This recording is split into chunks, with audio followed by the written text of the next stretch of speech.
বিয়ের দিনই জানতে পারলাম আমার হাজবেন্ডের আরও একটা বউ আছে। আমি ছোটবেলা থেকেই আমার চাচা আর চাচির কাছে বড় হয়েছি। চাচি আমাকে বিয়ে দিতে পারলেই যেন বেঁচে ওঠে, আর এই জন্য যেদিন আমাকে একটা পাত্র দেখতে আসে সেই দিনই সেই ছেলের সাথে আমাকে বিয়ে দিয়ে দেয়। আমাদের বিয়ের সময় আমার হাজবেন্ডের বয়স ছিল প্রায় ৩৯ বছর আর আমার বয়স ছিল মাত্র ১৯ বছর। বিয়ের পরে হাজবেন্ডের বাড়িতে যাওয়ার পরেই জানতে পারলাম তার আরও একটা বউ আছে। তখন তাকে আমি জিজ্ঞেস করলাম, তাহলে আমাকে বিয়ে করার কারণটা কি আপনার? সে আমাকে জানালো তার প্রথম স্ত্রীর বাচ্চা হয় না, তাই সে বিয়ে করেছে। পরের দিন সকালবেলা আমার শাশুড়ি, ননদ, যা সবাই মিলে বলল ১ মাসের ভেতর যেন কোনো একটা সুখবর পাই আমরা।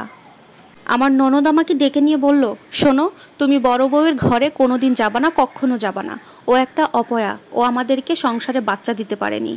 তুমি কখনো ওই মহিলার সাথে উঠা বসা করবা না, না হলে কিন্তু ওর গায়ের বাতাস তোমারও লেগে যাবে, শেষ পর্যন্ত তুমিও কিন্তু বাচ্চা দিতে পারবে না। এতক্ষণে আমি সবকিছু ক্লিয়ার করে বুঝতে পেরেছি কেন বড় বউয়ের সাথে সবাই এত খারাপ ব্যবহার করে।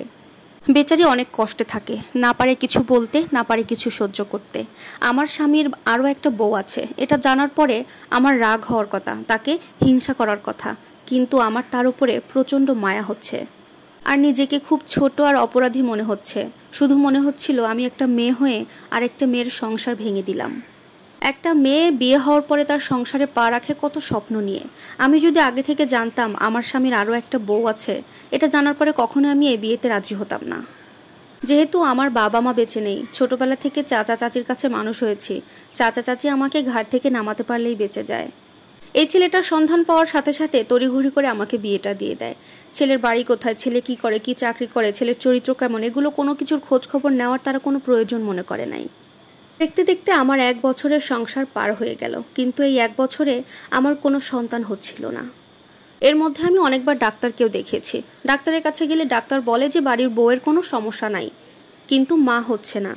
এরপরেও বাড়ির সবাই মিলে আমাকে আরও দোষারোপ করতে শুরু করে। আমি বাড়ির লোকদেরকে অনেক বোঝানোর চেষ্টা করেছি সমস্যাটা আমার না, সমস্যা হয়তোবা আপনাদের বাড়ির ছেলের। কিন্তু এই কথা শোনার পরে বাড়ির সবাই মিলে আমাকে অনেক বাজে বাজে কথা শোনাতে লাগে। আমার স্বামী তো আমার গায়ে হাত পর্যন্ত তুলে ফেলে। আমি আমার হাজবেন্ডকে অনেকবার বুঝিয়েছি একটু ডাক্তার দেখানোর জন্য, কিন্তু সে ডাক্তার দেখাতে কখনোই রাজি হয় না, উল্টে আমাকে মারধর করে। আমার শ্বশুর বাড়িতে শাশুড়ি আর ননদ মিলে আমাদের ২ বউকে সবসময় গালি গালাজ, বাকি বকা বকি, সবসময় বাজে কথা আমাদেরকে শোনাতে থাকে। আর সবসময় বলে আমরা ২টা বউই অপয়া, অলক্ষী, আমরা কেউ কখনো মা হতে পারবো না। আমার হাজবেন্ড আমাদের ২ বউকে লক্ষ্য করে বলে, তোরা দুইজনই খারাপ, তোদের দুজনকে তালাক দিয়ে আমি নতুন করে আরও একটা বিয়ে করে আনবো। এত কিছুর পরে আমরা ২ সতীন মিলে সিদ্ধান্ত নিলাম আমরা ডিভোর্স চাইবো। শেষ পর্যন্ত আমাদেরকে ডিভোর্স দিয়ে দেয় আমাদের স্বামী। ৪ লক্ষ টাকা কাবিননামা দুজনকে দিয়ে আমাদেরকে বাড়ি থেকে বের করে দেয়।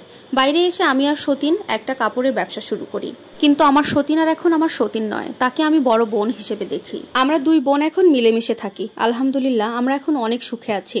জালামের হাত থেকে আমরা ২ বোন এখন মুক্ত। অনেকদিন পরে জানতে পারলাম আমার হাজবেন্ড আবারও বিয়ে করেছিল, কিন্তু বিয়ে করার পরে সে জানতে পেরেছে কোনো বউয়ের কোনো সমস্যা না, মেইন সমস্যা তার নিজেরই ছিল। সে কোনোদিন বাবা হতে পারবে না, অথচ এই চিকিৎসাটা যদি আরও আগে করাতো হয়তোবা তার এতগুলো বউয়ের দরকারই হতো। বাবা হতে পারবে না বলে ৩য় বউ তাকে তালাক দিয়ে চলে যায়, এটাই তার কর্মফল। প্রিয় দর্শক, এটা একটা আপুর জীবনী গল্প ছিল।